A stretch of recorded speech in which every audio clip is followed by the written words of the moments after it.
Hey, this is a short movie on how to make tables with your calculator, and for that I have somehow found in some deep dark website, no, not dark, it's just a school website, a calculator that I can use as an emulator.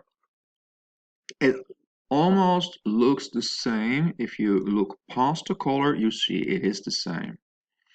It has the same buttons, and what we do is if we want to make a table from a graph, we first press table and you get y is, and then it says enter function x. If you need to have a negative number, you do not use this minus sign, but you use the negative sign as the ends, and then 5, and then if you use an X, you need to use the button next to the 4.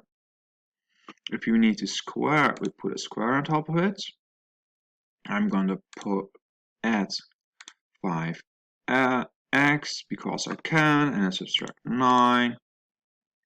Okay, after you've made your function over here, you press enter. Now, where to start? It doesn't really matter. Suppose you want to start at -3. Step is, and then we press enter to see what step is 1. You can increase the step into 2 or 3. Doesn't really matter. I'm just going to show what is going to happen with 2. And then enter auto is fine. Okay is fine. Enter.